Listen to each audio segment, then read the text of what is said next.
High, কেমন আছো সবাই? আশা করছি সবাই খুব ভালো আছো।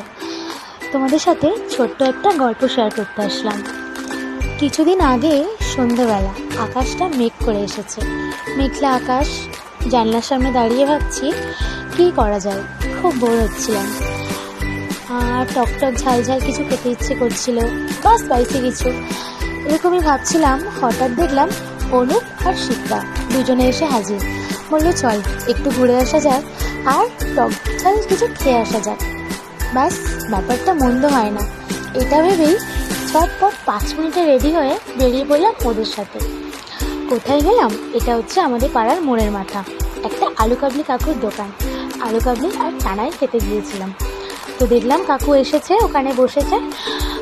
তো কাকুকে বললাম ঝাল ছাড়া শুধু বেশি করে টক দিয়ে আলু কাবলি আর চানা বানিয়ে দেওয়ার জন্য।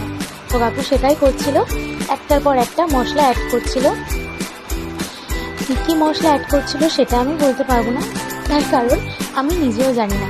কাকু যখন আলু কাবলি বা চানা রেডি করছিল তখন সেখানে কোনো কথা বলিনি, কারণ প্রফেশনাল ফুড ব্লগার নই, তো ঠিকঠাক কী বলতে হয় জানিও না।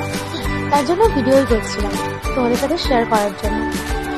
আর অলমোস্ট হয়ে গেছে, এবার হয়তো কাকু সার্ভ করবে। সবই ঠিক আছে, কিন্তু পুরোটা দেখাতে পারিনি, তার কারণ ফোনে একদম চার্জ ছিল না। আর খেতে বেশ ভালোই হয়েছিল, মানে আমরা অনেকবারই খেয়েছি কাকুর কাছ থেকে, ভালোই লেগেছে। আর হয়ে গেছে, এবার কাকু সার্ভ করবে।